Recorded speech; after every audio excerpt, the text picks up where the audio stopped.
Mm-mm.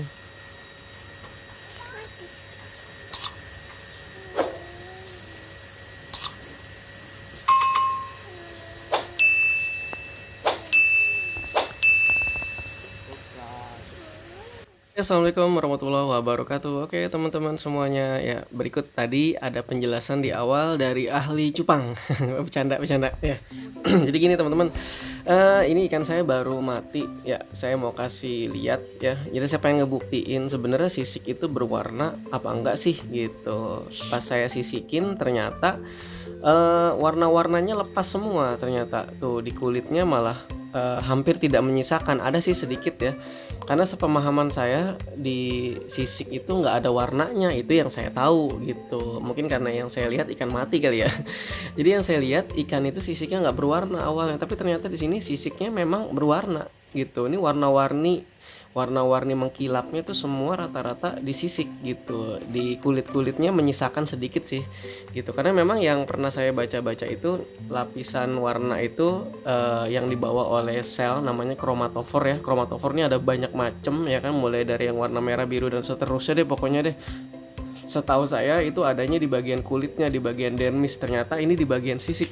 Nah, jadi pertanyaan besar sih di saya sendiri ya kan. Dan juga ini buat masukan buat teman-teman kita yang jago, yang ahli di anatomi dan morfologi, semoga mau meneliti tentang ikan cupang ini lebih lanjut biar cupang Indonesia lebih maju gitu. Karena pastinya banyak banget yang mencari studi literatur tentang cupang ini karena jarang banget, serius jarang banget.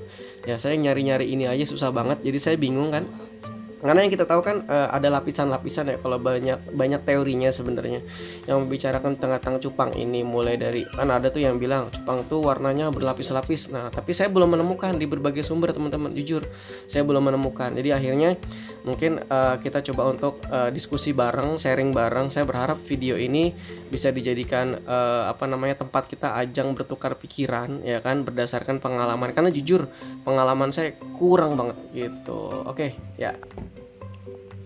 Oke teman-teman, saya sedikit mengulangi ya. Jadi di sini bukan berarti saya menggurui, tapi saya hanya ngajakin diskusi bareng. Karena jujur pengalaman saya kurang, jadi saya berharap dengan adanya video ini kita bisa saling bertukar pikiran. Saya butuh informasi dari teman-teman, kita riset bareng kan asik ya. Jadi channel kita riset bareng gitu.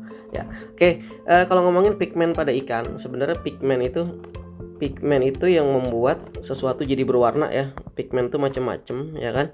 Di manusia pun ada, di hewan-hewan yang lainnya pun ada gitu. Nah, kalau kita kenal pigmen pada hewan itu kita sebut dengan nama kromatofor ya. Pigmen itu kita sebut dengan nama kromatofor. Oke. Ntar saya sambil ngetik ya. Oke. Kromatofor ya.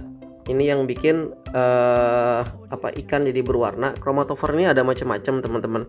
Jadi yang pertama ada yang sifatnya tuh menyerap warna gitu. Yang pertama yang sifatnya tuh menyerap warna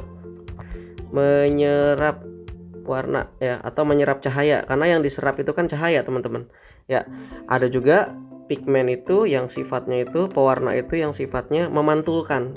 Nah, memantulkan.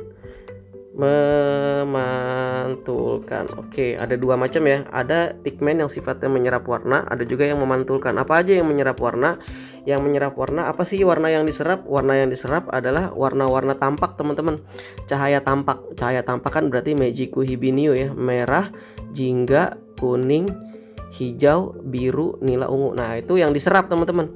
Nah jadi yang diserap menyerap warna itu yang pertama. Jadi kalau ngomongin kromatofor itu yang pertama yang kita kenal itu ada yang namanya santofor ya. Santofor ini membawa warna kuning, ya. Biarpun saya baca beberapa sumber katanya nggak ada genetik tersendiri tentang kuning, tapi kita bahas aja dulu ya. Oke, yang pertama santofor ya kan. Yang kedua itu yang membawa gen merah, eritrofor ini yang membawa gen warna merah. Ini yang kedua.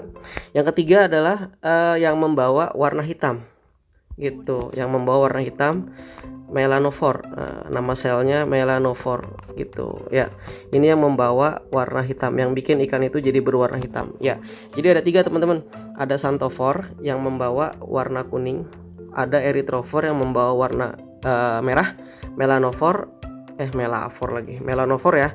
Melanofor ini yang membawa warna hitam gitu. Nah, kalau dari teori warna melanofor ya. Jadi ini kok kenapa saya bilang menyerap warna? Maksudnya gini teman-teman. Jadi Mejiku hibiniu itu kan Mejiku hibiniu pokoknya. Nah, Mejiku hibiniu ini jadi kenapa kok ada warna kuning? Ada warna kuning karena warna kuning itu dipantulkan. Jadi Xanthophore ini memantulkan warna kuning sehingga bisa kita lihat ya. Jadi Xanthophore itu memantulkan warna kuning. Jadi cahaya merah, jingga dan seterusnya itu diserap, tapi kuningnya dipantulkan. Jadi saya ulang ya teman-teman ya. Jadi kenapa Xanthophore bisa memunculkan warna kuning? Karena warna kuning itu dipantulkan. Jadi si ikan cupang ini ngambil semua cahaya tampak merah, jingga dan seterusnya, tapi kuningnya dipantulkan, makanya dia jadi berwarna kuning. Itu teorinya. Erythrophore, kenapa kok ikan jadi berwarna merah? Karena semua cahaya dipantulkan semua cahaya diserap kecuali merah dipantulkan, makanya warna merah itu nampak di mata kita. Melanophore hitam. Nah, kan dari Mejiku hibiniu nggak ada warna hitam ya. Merah, jingga, kuning, hijau, biru, nila, ungu, nggak ada warna hitam. Kenapa kok warnanya bisa hitam? Karena Mejiku hibiniu tadi semua diserap, makanya jadi berwarna hitam. Jadi warna hitam itu muncul di ikan karena ikan itu menyerap semua cahaya tampak. Karena semua cahaya tampak diserap semua, makanya jadi berwarna hitam gitu. Makanya kan kalau orang-orang siang-siang pakai baju hitam ya kan, nah itu jadi panas. Kenapa? Karena hitam itu adalah hasil dari penyerapan semua cahaya gitu. Cahaya itu gelombang ya, penyerapan semua gelombang cahaya. Nah, makanya jadi panas gitu. Karena kan cahaya itu kan punya energi ya, mulai cahaya itu kan punya energi. Energi tertinggi itu ada di cahaya ungu. Energi terbesar ada di cahaya merah gitu. Jadi gitu teman-teman ya. Jadi teorinya gitu. Jadi teorinya itu kenapa kok iklan mulu ya, sorry. Itu bukan ikan Telkomsel ya. Karena baru beli pulsa nih ya. Jadi iklan mulu ya. Jadi intinya gitu teman-teman. Jadi ada 3 sel yang membawa pigmen Xanthophore itu di sel ini membuat ikan jadi berwarna kuning. Erythrophore membuat ikan jadi berwarna merah. Melanophore membuat ikan jadi berwarna hitam. Teorinya gitu. Itu teorinya gitu. Nah, berikutnya ada yang memang memantulkan sepenuhnya teman-teman. Memantulkan sepenuhnya apa aja nih? Nah, yang memantulkan sepenuhnya adalah satu namanya iridiophore.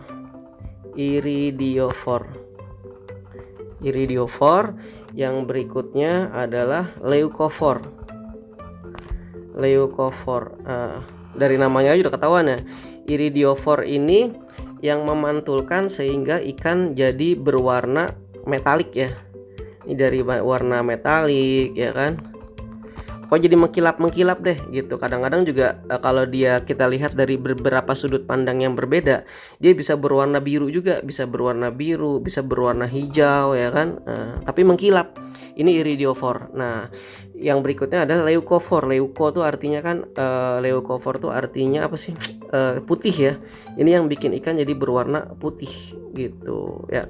Jadi ini mereka memantulkan semua cahaya gitu. Mereka memantulkan semua cahaya. Kan kalau teorinya putih itu kan, warna putih itu sebenarnya gabungan dari Mejiku hibiniu ya. Merah sampai ungu itu kalau semua dipantulkan ke mata kita warnanya jadi putih gitu. Jadi teorinya begitu ya. Jadi kalau teorinya cahaya matahari nih. Cahaya matahari itu kan cahaya putih ya kan. Sebenarnya orang sering nyebut cahaya matahari itu dengan cahaya putih ya. Cahaya putih di matahari itu cahayanya banyak. Karena bukan hanya Mejiku hibiniu, di matahari itu kan juga ada inframerah, ada UV ya kan.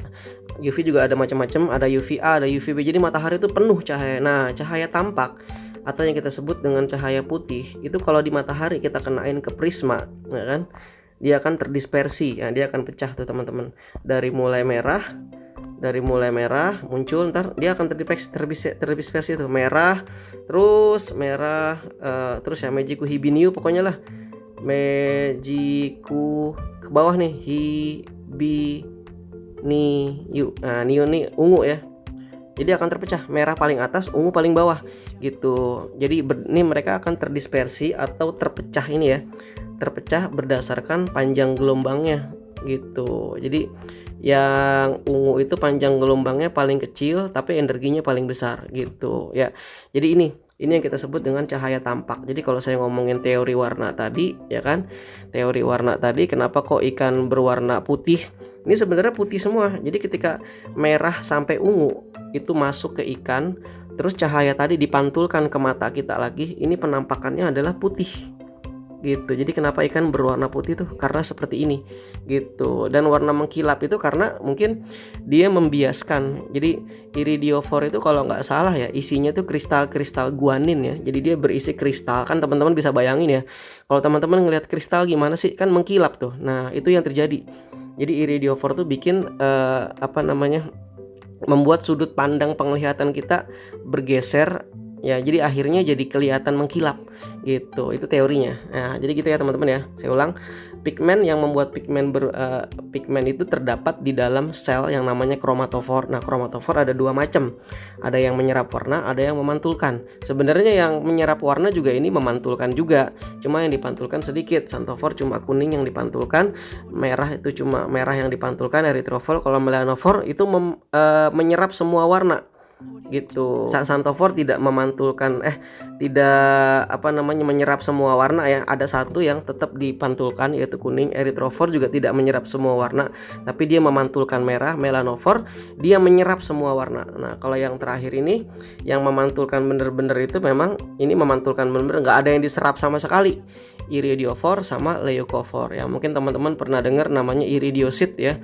Nah itu kira-kira seperti itu. Oke, itu teorinya teman-teman. Nah jadi dari situ kita berkesimpulan berikutnya adalah jadi warna itu sebenarnya tadi nggak semua ya, kan ada warna ungu juga. Terus gimana dengan yang namanya warna ungu, dengan yang namanya warna apa lagi, warna macam-macam, biru aja kan ada macam-macam tuh ya kan. Ada lagi warna orange ya kan, gitu. Ada lagi warna macam-macam deh pokoknya. Nah jadi ini bisa kombinasi. Jadi warna-warna seperti ini ya bisa jadi ini adalah warna-warna kombinasi gitu, kayak ungu tadi ya, orange ya. Jadi ini bisa jadi adalah kombinasi dari beberapa warna tadi ya. Kombinasinya ini macam-macam. Apakah itu kombinasi dari berbagai lapis yang berbeda ataukah bareng-bareng, karena teorinya macam-macam nih gitu. Nah saya coba jabarkan dari yang ada di beberapa, mungkin teman-teman sering ngelihat di beberapa situs luar ya yang menjelaskan tentang ini gitu ya. Oke, apalagi yang berikutnya. Nah yang berikutnya ini teman-teman pasti sering lihat teori ini ya. Biarpun ini saya belum udah dapat ya, ini beberapa banyak yang menjelaskan tentang ini, tapi saya sendiri belum pernah melihat secara langsung. Maksudnya sumber atau jurnal-jurnal yang ngebahas ini belum ada gitu. Makanya saya bilang ini kurang banget sumbernya. Seandainya ada pakar-pakar tentang ikan atau yang mau ilmuwan yang mau turun di sini, asik kayaknya nih ya. Semoga ilmuwan-ilmuwan ini mau meneliti tentang lanjut tentang genetika warna pada cupang. Oke, ini saya hanya ngejelasin ini ya teman-teman. Ini bukan teori saya ya kan. Ini yang ada, dan wallahu alam ini benar atau tidak ya kan. Yang pasti ini sudah dipakai sama semua orang. Nah, teorinya gini teman-teman. Jadi Jadi kalau teorinya di cupang itu ada beberapa lapisan. Nah, ada beberapa lapisan warna ya kan, dimana lapisan-lapisan warna ini berasal dari pigmen yang tadi saya sebutkan. Berasal dari kromatofor yang saya sebutkan. Di dalam kromatofor itu terdapat pigmen gitu ya kan. Di dalam kromatofor itu terdapat pigmen. Nah, pigmen itu tentunya awalnya berasal dari dari genotip induk ya. Jadi dia memang sudah punya genetik dari induknya, tinggal nanti lingkungan yang akan mempengaruhi apakah itu bisa muncul atau tidak. Salah satunya yang berpengaruh apa? Makanan gitu. Jadi kalau ikan punya genetik warna satu ini, misalnya dia punya genetik warna hijau, tapi kalau dia tidak pernah dipasok makanan yang buat dia jadi warna hijau itu muncul, dia nggak akan berwarna hijau. Jadi gitu ya teman-teman ya. Yang patut kita ingat adalah fenotip itu bergantung juga pada lingkungan. Salah satunya adalah makanan gitu. Jadi saya pernah baca salah satu literatur ya, ada katak itu harusnya berwarna hijau karena dia tidak pernah mendapatkan pasokan nutrisi yang bikin warnanya jadi hijau ya kan. Akhirnya katak itu jadi berwarna biru gitu. Jadi warna itu bisa berubah kalau makanan kita tidak dukung gitu. Jadi kalau bisa sih saran saya ya makanan tuh harus dibuat bervariasi. Makanya menggunakan spirulina itu bagus. Karena spirulina tuh pigmennya lengkap ya. Spirulina tuh punya pewarna hijau klorofil, dia punya pewarna biru vicocyanin. Kalau nggak salah spirulina juga punya karotenoid gitu. Karotenoid juga terdapat pada kutu air, ya kan, pada moina, pada dapnia dan lain sebagainya. Jadi makanan mungkin lebih bagus kalau kita buat variasi, atau kalau kurang kita tinggal tambahin dengan pakan-pakan yang lainnya yang bikin warna itu muncul. Karena warna-warna tadi, pigmen-pigmen tadi memang bisa terbentuk salah satunya dari makanan. Dan makanan tuh dominan banget. Makanya wajar kalau cupang-cupang yang dulu-dulu di sawah-sawah itu warnanya pucat-pucat. Secara warna mungkin nggak terlalu dominan gitu. Ya, oke gitu kira-kira. Nah, jadi lapisan-lapisan ini kalau kita lihat, kita bayangin dari paling atas nih ya kelihatannya. Paling atas nih berwarna, ini dragon ya.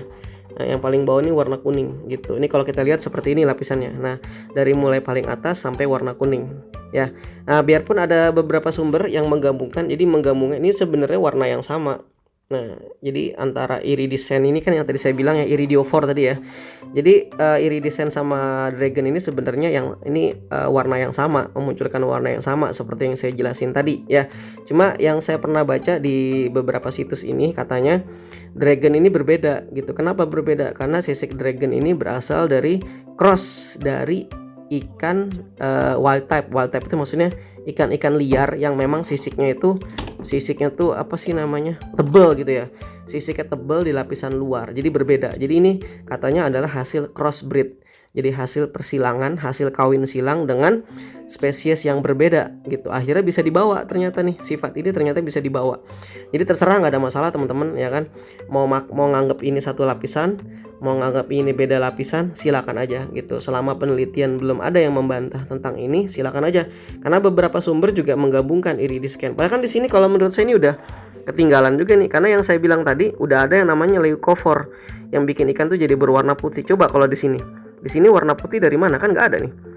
Beda ya, warna putih dengan selo berbeda teman-teman ya. Nah di sini nggak ada selo nih. Selo tuh berarti tanpa warna. Selo itu kan warna daging kelihatan ya. Ini yang saya omongin adalah warna putih. Di sini putih nggak ada. Nah, yang ada hanyalah ya yang di sini. Berarti kalau kita simpulkan putih ini berasal dari sisik dragon metalik atau opak gitu. Jadi gitu teorinya teman-teman ya. Jadi teorinya kalau yang saya baca di sini ya dari sumber ini ya kan jadi lapisan yang pertama itu lapisan dragon metalik atau opak ya, ini yang pertama nih. Nih. Jadi ini yang pertama, ini yang dominan. Jadi kalau teori Mendel kan harusnya setiap gen itu tidak saling berinteraksi ya. Tapi di sini saling berinteraksi teman-teman. Jadi ini kalau dipelajari teori Mendel ini seakan-akan ini jadi interaksi antar gen. Kalau saya bilang interaksi antar gen karena fenotip dari dragon akan mempengaruhi iridescent gitu. Fenotip dari satu gen akan mempengaruhi fenotip yang lain. Kemunculan ini akan mempengaruhi ini. Gara-gara ini ada, ini kan nggak ada gitu ya kan gitu ya. Ini nggak ada tuh ya. Atau gara-gara ini muncul misalnya nih. Nah ini misalnya warna biru, ini warna birunya tetap muncul tapi mengkilap gitu. Jadi intinya setiap lapis ini akan saling berpengaruh. Itu kalau teorinya gitu, berarti setiap lapis ini akan saling berpengaruh gitu. Misalnya merah muncul ya kan, kuning muncul, maka akan muncul warna orange gitu. Misalnya merah tambah kuning orange, bener nggak ya? Oh iya bener ya, merah tambah kuning jadi orange. Nah itu kan berarti terjadi interaksi antar gen gitu. Kalau teorinya Mendel kan nggak ada kayak begitu. Ini kalau dipelajari di hukum Mendel, ini berarti bisa kita sebut sebagai penyimpangan hukum Mendel gitu, karena terjadi interaksi antar gen. Kira-kira kayak begitu, kira-kira gitu ya. Oke, kalau saya salah kasih tahu ya. Oke, nah berikutnya adalah ini. Yang pertama sisik dragon, sisik metalik ini yang pertama. Jadi ketika ini ada, dia pasti akan menutupi segala lapisan yang lain. Ini teorinya gitu. Nah kalau dia nggak ada, gitu. Kalau dia nggak, tapi ini dia bisa menutup seluruh tubuh, bisa juga enggak. Kalau dia tidak menutup seluruh tubuh, nah ini tetap bisa muncul gitu. Atau kalau ini nggak ada sama sekali, iridescent yang muncul. Iridescent itu yang bikin ikan jadi berwarna blue, jadi warna biru, jadi warna hijau, nah kan? Atau warna hijau kebiru-biruan, ini teorinya gitu ya kan. Jadi yang ini yang bikin ikan menjadi warna biru, menjadi warna hijau, atau biru ke hijau-hijauan gitu. Nah kalau ini nggak ada juga, misalnya ini nggak ada, nah hitam yang muncul. Nah, mungkin ini kelihatan banget kalau teman-teman ngelihat di apa tuh namanya? Di ikan apa tuh? Avatar ya. Nah, bisa kita lihat nih. Ya, ikan avatar. Saya punya ikan avatar nih. Nah, ini contoh. Kita lihat ikan avatar seperti apa. Nah, ini kelihatan banget. Sekarang ikannya nih udah berubah ya, ini ikan saya nih. Teman-teman bisa lihat. Ini dia. Ini kan kelihatan banget nih. Tuh, ya kan? Ini hitam, ini biru ya. Biru mengkilap ya. Mana sih hilang? Sorry, anak saya. Bentar ya. Jadi ada kelihatan ikan avatar ini. Bentar ya, sebentar. Saya cari dulu teman-teman ya. Bentar. Oh, kagak ada lagi. Yang tadi aja dah cukup ya. Nah, ini dia kayaknya nih. Ini dia. Nah, tuh. Ya, kelihatan di sini ya. Jadi teorinya tadi gitu. Jadi setelah lapisan biru, kalau lapisan birunya nggak ada, yang muncul adalah lapisan hitam. Gitu. Itu teorinya. Kalau warna birunya nggak ada, yang muncul adalah lapisan hitam. Gitu. Ya, bahkan nih kadang-kadang udah hitam gini, ntar birunya bisa muncul lagi ya. Itu ikan saya yang tadi saya ceritain. Ikan saya yang tadi saya ceritain yang kayak gini nih, itu warnanya udah biru semua teman-teman. Udah ngeblok semua. Gitu, udah ngeblok semua. Ini kan masih bagus nih ya. Masih bagus nih. Biru-birunya cuma dikit. Ini setelah sering saya kawinin, tuh warnanya jadi ngeblok hitam semua. Nah, ngeblok hitam semua. Full hitam semua lagi. Ngeblok biru semua sekarang warnanya. Nah, tuh nanti saya kasih lihat mungkin kalau sempat ya. Oke. Nah, berikutnya adalah kita balik lagi teman-teman. Jadi teorinya gitu. Jadi ketika ini nggak ada, yang muncul biru. Ketika biru nggak ada, yang muncul hitam. Ketika hitam nggak ada, yang muncul merah gitu. Jadi yang muncul merah. Jadi merah ini HP di lapisan terbawah ya. Nah, kalau warna merah nggak ada juga, makanya yang muncul kuning gitu. Kalau kuning nggak ada, ya berarti jadi selo gitu, ya kan? Kira-kira seperti itu ya. Nah, ini teorinya. Ini kalau menurut si ilmuwan ini ya, saya nggak tahu juga. Bisa teman-teman bisa lihat ini di kata kuncinya beta genetik ya. Beta genetik nanti muncul semua tuh kayak gini. Nah, rata-rata sama. Paling perbedaannya hanya di sini ya. Ada yang menggabungkan ini keduanya. Dan yang jadi pertanyaan adalah tadi yang saya bilang ya. Terus warna-warna putih pada ikan tuh dari mana gitu. Kalau situ kan nggak disebutkan warna putih ya. Warna putihnya dari mana, kayak ini misalnya nih. Ini warna putihnya dari mana teman-teman? Ini dia, saya punya cupang. Nah, nih. Dari mana coba warna putih ini? Ya kan? Kan jadi membingungkan. Nah, nggak jelas. Tapi yang saya tahu ada teori baru yang bilang ada sel sendiri yang menentukan ikan itu berwarna putih, tadi yang saya bilang ya, leukofor. Kalau di sini kayaknya arahnya bukan ke leukofor tapi ke iridiosit ya. Arahnya ke iridiosit. Nah, gitu kira-kira teman-teman ya. Jadi itu tentang lapisan-lapisan pada ikan ya. Jadi kalau kita analisis bisa jadi seperti ini. Nah, kalau kita analisis nih ya. Kita coba analisis berdasarkan teori yang tadi. Berarti kalau menurut teorinya berarti ya kan.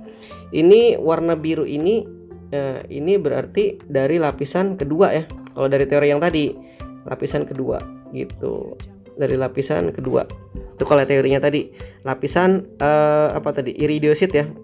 Dan mungkin warna birunya tidak terlalu mengkilap. Nah, berarti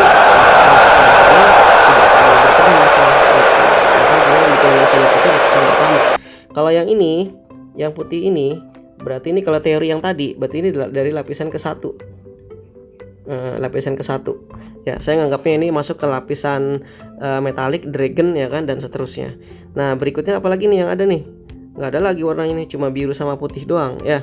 Jadi gitu ya teman-teman ya. Kalau kita lihat dari teori yang tadi, kira-kira seperti itu. Nah, gitu ya. Dan berarti ikan berwarna kuning kalau menurut teori ini, ikan berwarna kuning itu, apalagi kalau kuningnya full. Kalau kuningnya full misalnya nih, kuningnya bener-bener full, berarti memang semua warna ini nggak ada gitu. Semua warna ini nggak ada ya, kayak gitu teman-teman. Nah, jadi dan ini ekspresi ini terjadi dalam tiap sel ya teman-teman ya. Jadi nggak usah bingung ketika misalnya ada ikan nih. Ada ikan misalnya. Nah, di sini dia berwarna kuning misalnya. Di sini lagi dia berwarna merah.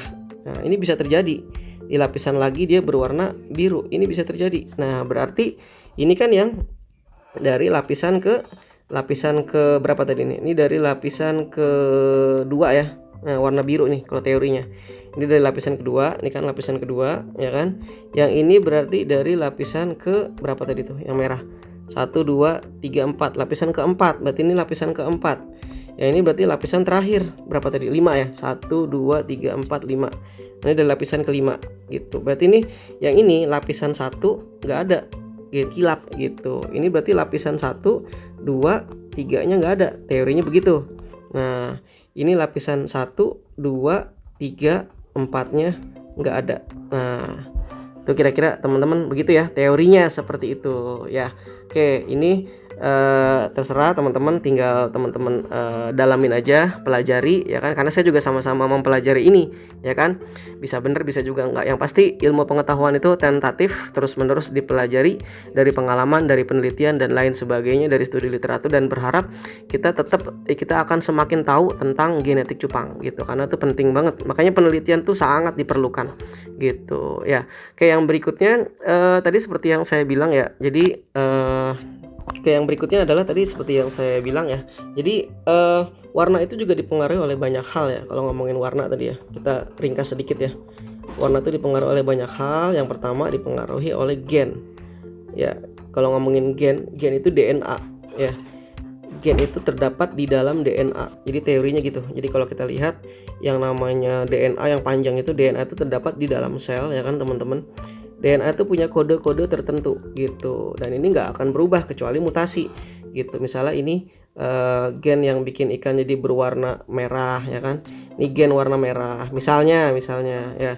Di sebelah sini ada lagi gen berwarna yang bikin ikan jadi berwarna kuning misalnya, nih gen kuning ya kan. Dan ada bagian-bagian yang bukan gen teman-teman ya. Jadi di DNA kita dan DNA makhluk hidup lain tuh ada yang bukan gen. Wilayah DNA yang disebut dengan gen adalah wilayah DNA yang akan diterjemahkan menjadi protein. Jadi di dalam DNA kita tuh ada yang bukan gen. Nah, itu berhubungan dengan nanti teman-teman kita akan mempelajari lebih lanjut tentang yang namanya gen marble gitu. Nanti mungkin video berikutnya, ini aja kayaknya udah hampir sejam ya. Jadi kita akan mempelajari tentang gen marble berikutnya seperti apa, karena ini hanya menjelaskan secara umum dan secara singkat gitu ya. Jadi yang pertama yang berhubungan dengan gen adalah DNA, yang berhubungan dengan warna adalah gen atau DNA gitu. Atau kita ngomonginnya, biasa kita ngomongin genotip ya. Ya, genotip itu akan memunculkan fenotip gitu. Genotip itu akan memunculkan fenotip. Genotip ini sudah dibawa dari induk, nggak akan berubah. Jadi kalau orang tuanya itu orang tuanya begini, ya anaknya akan begitu. Kalaupun ada penyimpangan, paling penyimpangan sedikit, itu genotip tidak akan berubah. Kalau berubah namanya mutasi gitu ya kan. Nah, fenotip ini rumusnya ada dua teman-teman. Rumus dari fenotip adalah genotip plus lingkungan, seperti yang saya jelasin tadi. Nah, lingkungan ini macam-macam. Kalau ngomongin lingkungan itu bisa satu, bisa makanan ya, diet maksudnya makanan ya. Jadi makanan itu sangat berpengaruh. Saya bilang tadi, kalaupun genotipnya dia dari indukan yang bagus, tapi kalau makanan tidak mendukung ya kan, bisa-bisa dia berwarna jauh banget dari induknya. Itu bisa jadi.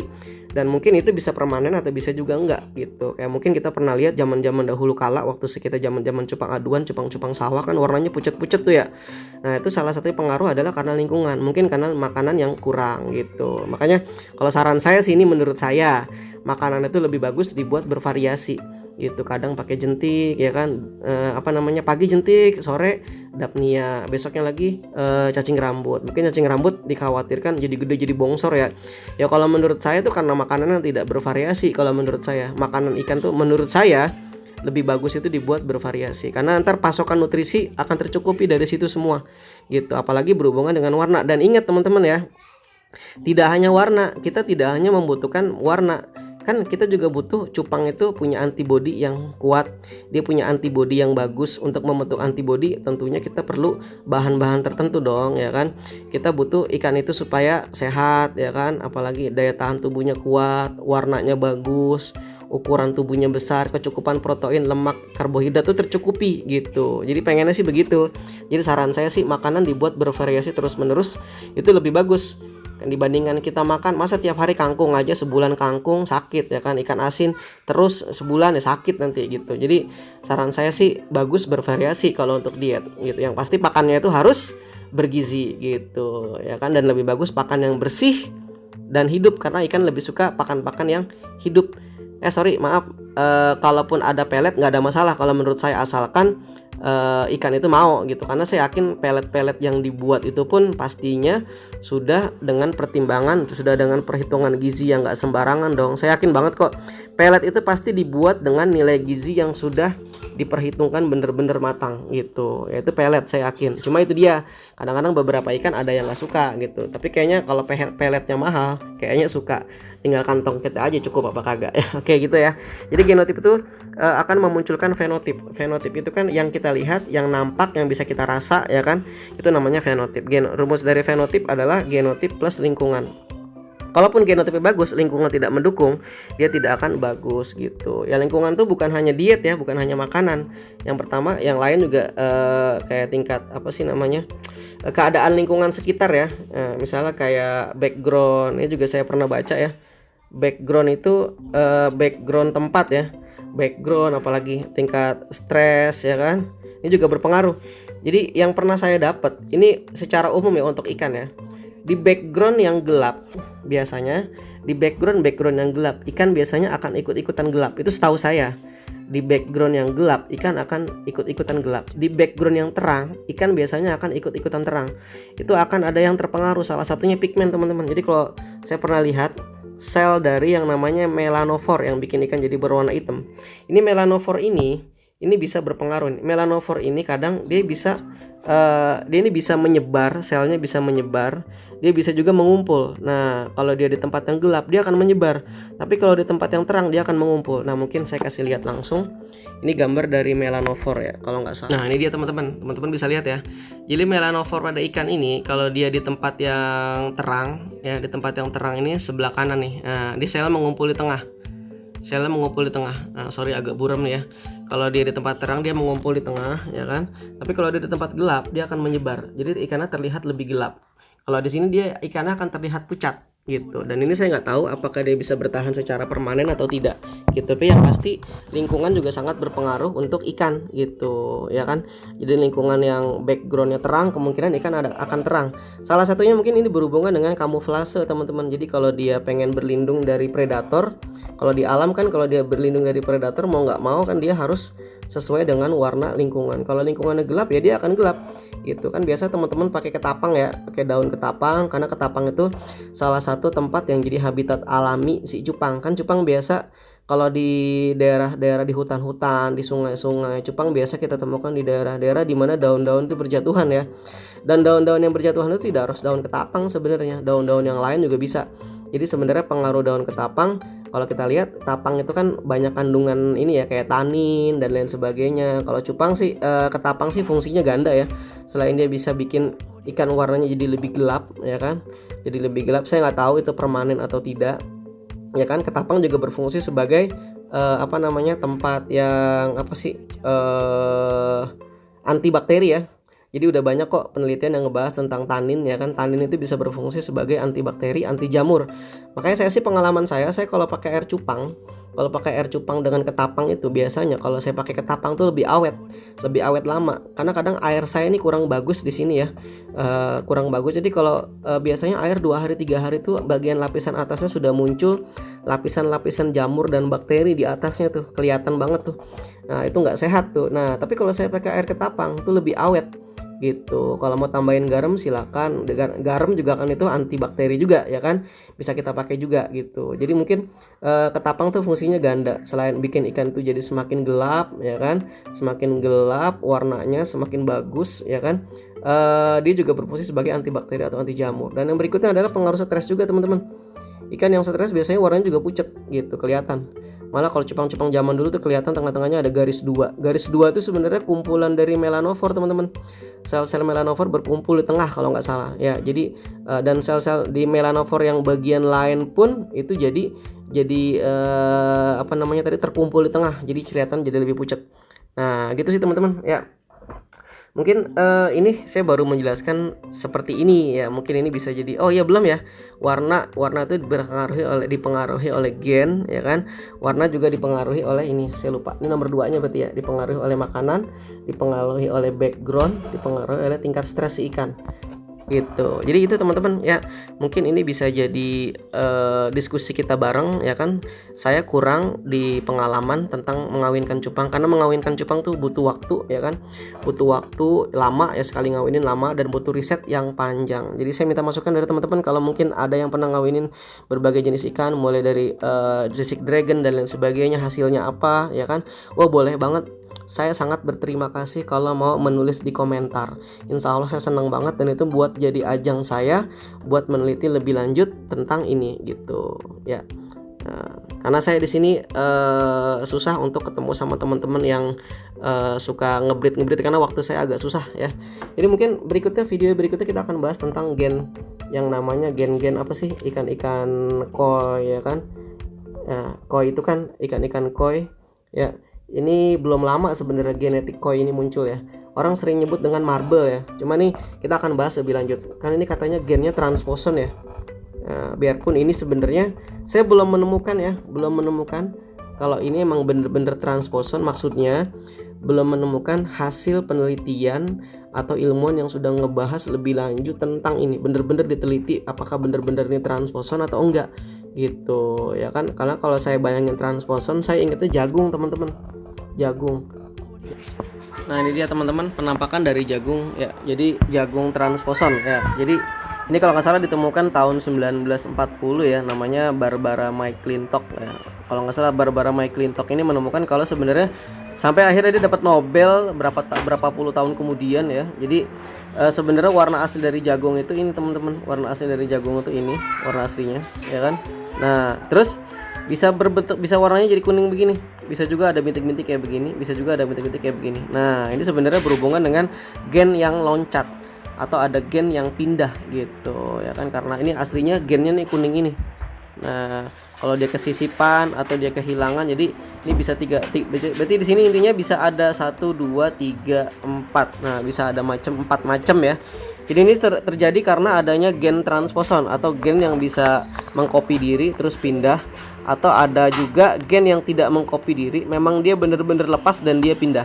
Nah itu transposon. Nah katanya gen marble atau yang teman-teman sering sebut dengan cupang-cupang mutasi yang ada selama ini ya kan, itu katanya transposon kayak begini. Nah mungkin kita harus ngebahas sedikit lain kali ya, di video berikutnya aja insya Allah kita akan bahas itu. Oke, terima kasih teman-teman, itu aja mungkin dari saya, semoga bermanfaat. Yuk kita saya minta masukannya ya, silahkan tulis di komen apa aja yang teman-teman udah pernah silangkan dan hasilnya apa. Mungkin saya akan coba buat diagram, saya akan buat catatan banyak, nanti kita rangkum, kita diskusi bareng lagi gitu. Oke, terima kasih. Assalamualaikum warahmatullahi wabarakatuh.